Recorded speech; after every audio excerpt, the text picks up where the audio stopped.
그런데 오늘 그 땅굴 그 얘기할 때 네. 그 통화했다는 사람 말이에요. 예, 예. 아주 질 나쁜 놈인 것 같던데 그거? 근데 그 제가 아는 사람이거든요. 알아도 그 갈 것 같던데 내가 봤을 때 그놈?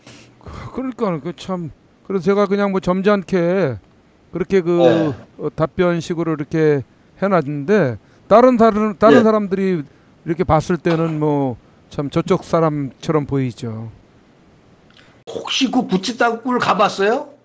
저는 안 가봤지만 뭐 사진이나 영상으로 쭉 봤죠. 그 구치 땅굴이 그 순전히 호미로만 판 거예요. 호미 인력으로만 아, 이거 참 대단한. 장비로 판 게 아니에요. 음, 그리고 그 동굴이 딱 한 사람이 그 앉아서 앉은 상태죠. 수그린 상태. 네. 그 정도로밖에 다닐 수가 없어요. 서서 못 다녀요. 그렇게 해서 3층이야 그게. 글쎄 그 안으로 들어가면 뭐 몇 층으로 돼 있는 것 같더라고요. 그런데다가 그게 길이가 서울에서 대전 거리예요. 그러니까 휴전선에서 서울 오는 건 아무것도 아니지. 또 서울까지 뭐 해봤자 뭐 몇십 킬로 안 되거든요. 그러니까 그 탄광 파는 거하고 네. 땅굴 파는 거는 달라요. 근데 이제 저쪽에서 대부분 그 네. 군장성 출신들이나 그 다음에 또 네. 장거리 땅굴을 불가능하다고 보는 사람들의 주장이 세 가지거든요. 물 문제, 버럭 문제, 공기 문제. 이걸 아, 가지고 그러니까 예, 이게 다 개소리고 네, 네, 그 쉽게 말하면 그 그러니까 여기 생각으로 그 얘기를 그런 얘기를 하는 거예요. 그렇죠. 그 북한 쪽 생각으로 하면 그건 다 죽여버려요. 거기는 그런 일을 하잖아. 그 당연하죠. 아니 그러니까 그 내가 그 구치 땅굴 거기 그 베트남 애들한테 네. 그 얘기를 직접 들은 거예요. 어떤 얘기를요? 그 미군이 음, 거기 땅굴이 있는 거 자체를 모르는 거야. 네, 네, 그거를 거기도 공기가 거기도 필요하고 다 필요하잖아요. 음, 그거를 그 중간중간에 공기통을 다 만들고 걔들이 그렇, 위장을 해가지고 못 찾아요. 음, 나름대로 그 인력으로만 하는 거야, 그거를. 네. 근데 지금은 그때하고 비교하면 장비가 많이 좋아졌잖아요. 예, 북한은 뭐 그리고, 일찍부터 예, 예, 좋은 장비를 가지고 땅굴을 팠다고 하니까 상당한 거리를 이란에, 팠을 거죠. 이란에 굉장히 긴 그 미사일 기지가 있어요, 지하. 음. 그 북한이 해준 거예요, 그거. 예, 북한의 그 땅굴 기술은 뭐 세계 제일이라 그러잖아요. 그러니까 그 군 장교라든지 뭐, 남한 생각으로 얘기하는 놈들 있잖아요. 네. 이 새끼들한테 간첩. 내가 말씀드렸잖아요. 그 북한의 3대 비대칭 전력이 있는데 음. 핵무기하고 땅굴하고 무인기예요. 그게 이 세 가지는 무조건 남한에서 못하게 돼 있어. 무조건. 그러니까 땅굴 얘기 나오면 무조건 부정하는 거죠. 그러니까 그렇더라고요. 그런 놈들은 다 간첩으로 준대. 그러니까 지금 북한이 예, 예. 핵무기는 그렇게 자랑질하잖아요. 핵이 예, 자기네 핵을 인정을 안 해주니까 우리 핵 있다, 우리 핵 만들었다 그러면서 얼마나 많이 그 핵을 알리려고 해왔는데 정작 땅굴에 대해서는 이쁜끝 안 하잖아요. 그거는 땅굴을 아니, 써먹을 비밀 그 병기이기 때문에 그런 거죠. 핵핵거리냐면은 북한이 핵 개발할 돈이 없어요. 북한이. 그 돈이 다 남한에서 가는 거기 때문에 미국이 그걸 알잖아요. 네. 미국이.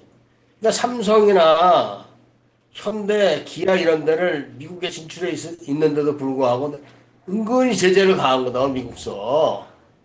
은근히. 다 알고 있어요, 미국서 그런 거를. 그래서 그 말씀을 한번 드리려 했던 거야. 이 땅굴은 무조건 북한의 그 3대 그 비대칭 전력 중에 하나이기 때문에 남한에서 무조건 노야. 무조건. 국방부에서도 조사 안 해요, 그거. 지금 국방부 내에 조사하는 팀이 있는데 그 사람들 형식적으로 그 사람들이요. 후방에서 예. 이런 그 제보를 하잖아요. 그러면은 자기네가 전방에서 땅굴 찾기 바빠가지고 병력을 후방으로 못 뺀다고 그런 소리를 해요. 실제로 저희가 그러니까 그냥 신용상 그 땅굴 대책반 하나 만들어 놓은 것뿐이지 그 여태까지 발견된 땅굴이 국방부에서 찾은 게 아니에요. 그 수색대들이 수색 나가다가 우연히 발견한 거야 다 그게 우연히. 땅굴 가동 부서가 있는데 전문 부서거든요. 땅굴을 찾는 예, 예. 탐지과라고 있습니다. 그래서 저희도 2014년도에 남양주에서 그 부대를 만나서 고위 예. 그 대령하고도 이제 미팅을 하고 이제 예. 그 남양주 쪽에 그 땅굴 징후 지역이 있어가지고 거기서 작전을 이제 군이 나오긴 했는데 결론은 이제 땅굴이 아니다 없다라고 결론을 이렇게 내버리더라고요. 저희는 이제 굉장히 황당했죠. 거기서 상당한 징후들이 많이 나타났었거든요. 근데 그들은 그렇게 와가지고 한번 국방부 대변인을 통해서 땅굴이 아니었다. 이런 식으로 이제 발표를 하니까 그때부터 뭐 아주 썰렁해지는 상황이 됐고 저희 그 민간 탐사대들은 이제 일종의 이제 사기꾼이 돼버린 그런 상황이 됐었죠. 그래도 2014년부터 제가 2014년부터 15년, 16년 그때 무렵에 이제 2014년에 이제 양주 광사동에 그 남굴사 땅굴 작업 현장 거기에 관여하면서 거기를 알게 되면서부터 이제 관심을 갖게 됐는데 그때로부터 몇 년간 지금까지죠. 이제 코로나가 극성을 부린다고 하는 뭐 한 1, 2년 정도는 이제 굉장히 그 소홀히 탐사 활동을 잘 못했고 이제 최근에 이제 한 8일, 8, 9일 전에 이제 오래간만에 이제 탐사 시초를 했는데 일산 쪽이에요. 거기 가니까는 이미 언론지상에서도 그 아파트 공사 현장에서 굴이 하나 나왔다. 이제 이미 보도가 된 그 인근 지역을 탐사를 해보니까 이제 그 굴이 이제 땅굴이 이제 감지가 된 거예요.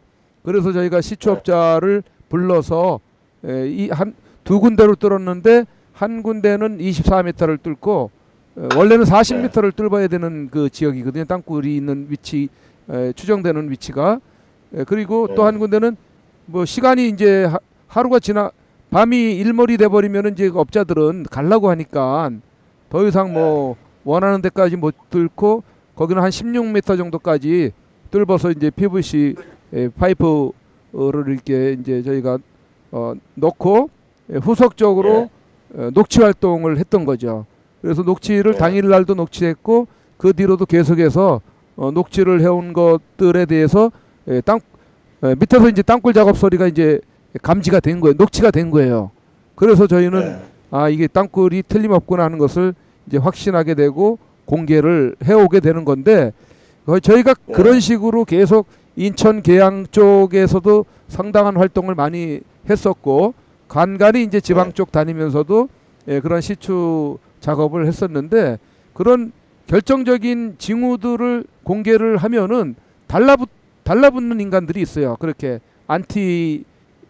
안티적으로 그리고 물타기식으로 그렇게 하는 그런 그 세력들이 있는데 그 우파라고 하는 사람들 중에서도 그런 사명호승이라는 그런 분처럼 자기가 지질학 전공을 했다고 하면서 오히려 여러 사람들이 땅굴이 있는 걸 믿으려고 하는 사람들에게조차 자기가 교육을 시켜가지고 땅굴이 없다라는 그런 것을 이제 그렇게 교육을 시켜왔다고 자랑하듯이 그렇게 얘기를 하길래 굉장히 참 위험하게 위험스러운 역할을 했다. 질 나쁜 새끼더라고. 그러니까 그 사람이 찾을 수 있는 땅굴이라면 왜 뻥 뚫린 땅굴을 왜 못 보여주느냐 이제 이 논리인데 제가 그 설명을 통해서도 설명을 해놨지만은 자연 동굴이나 광산 그 땅굴 같은 경우는 저희도 당연히 시추를 해가지고 로트가 뭐 굴 높이만큼은 툭 떨어질 거 아닙니까 공간이니까 그러면은 떨어지죠. 당연히 그걸 우리도 목격할 수가 있고 거기다 내시경을 넣어가지고 당연히 그 뻥 뚫린 땅굴을 보여줄 수가 있지만은 북한 땅굴은 그렇지가 않아요. 다 대응을 하고 대응을 하기 때문에 그분이 그 상황을 모르는 거예요. 북한 땅굴에 대해서. 그러니까 알지도 못하면서 자기가 전문가인 양 그렇게 버젓이 땅굴 탐사에서 올린 그런 것들을 사기라고 그렇게 매도를 하고 있으니까 저희로서는 상당히 참 유감스럽죠. 그런 부분들에 대해서. 아니, 기본적으로 이 땅굴은 3대 비대칭 전력이 하나예요. 무조건. 그거를 그 합의를 해줬기 때문에 김대중이가 이쪽에서 대응을 안 하는 거예요. 왜냐, 김대중 이전에는 땅굴이 발견이 됐어요. 김대중 때부터 이게 그 합의를 해줘가지고 대응을 못 하는 거예요. 무조건 엇바르고. 그 북한 경찰 사건 이후로 그 국정원 차장들이 먼저 갔어요. 북한을 불러가지고 김정일이가.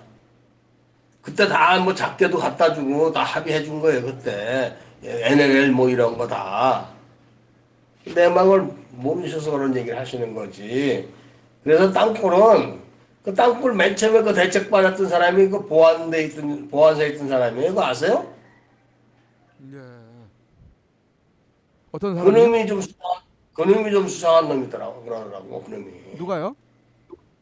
맨 처음에 그 땅굴 민간 땅굴 조사하던 시작했던 사람들 있어요. 맨 처음에. 네. 그때 그거를 한 사람이 그 보안사 출신인 걸로 내 들었거든요. 그 당시에. 네. 그놈이 수상하다고 그러더라고, 그놈이. 그러니까, 그놈만이 아니에요. 아니, 그러니까 그런 놈들이, 예. 그 보안사에 간첩들이 있는 거 아니에요? 밀명을 받고 나오는 거지. 그런 애들이. 그래서 그 땅굴 대책 지가 다 도맡아서 하면서 져버리는 거죠. 그렇죠. 재뿌리는 겁니다. 그러니까는 국정원에 있는 그 국정원장들도 자기들 우리가 봤을 때는 저분은 참 군인 정신이 투철하고 애국심이 투철하신 분이다, 믿을 만한 분이다라고 하는 분조차도 이 땅굴 문제에 가서는 굉장히 작아져요. 낮아지고 그 자신감이 없어지는 듯한 모습을 보이지만은 장거리 땅굴은 갸우뚱하면서 그런 행동들을 모습을 보이고 있거든요. 서울, 부산, 북한의 잠수정 있잖아요. 북한 잠수정. 네. 그 잠수정 안에 크기가 딱 호치민 그 구치 땅굴 크기예요. 그게. 북한 잠수정은 안에 서서 못 있어요. 굉장히 작아요. 북한 잠수정은. 딱 그 크기라고, 딱 그 크기. 구치 땅굴이. 예, 막상 구치 땅굴 안에 깊숙이 들어가서 이렇게 보면은 그 거주할 수 있는 그 공간 보면 뭐 다양하게 여러 가지 그런 병원도 있고 안에 예. 학교도 있고 그래요. 그렇게 해놨더라고요. 그럼 근데 그러니까 그런 거를 뭐 장거리 땅굴은 뭐 학술적으로 이런 얘기하는 놈이 다 간첩이라니까. 글쎄 그거 참 인간 유기자들은 네. 이 계산을 하는 거예요. 아주 냉정하게. 인간이 생존을 하면서 작업할 수 있는 그 능력이 어디까지인가. 물을 안 마시고 작업할 수 있는 능력 어디까지. 이런 걸 다 계산해갖고 사람을 부린단 말이에요. 응? 며칠간 안 먹고 일할 수 있나. 이런 거 다 따진다고 걔들이. 그런 거를. 그런데 여기 민주주의 사고방식 가지고 말이야. 장거리 땅굴 이런 얘기하는 놈은 다 간첩이고. 그 물처리는 자연적으로 될 수 있다고 봐요. 기울기만 어느 정도 잡아주면 물은 빠지게 되어 있고, 이제 이 버럭 처리는 충분히 가능하다고 봅니다. 공기 처리도 저건 가능합니다.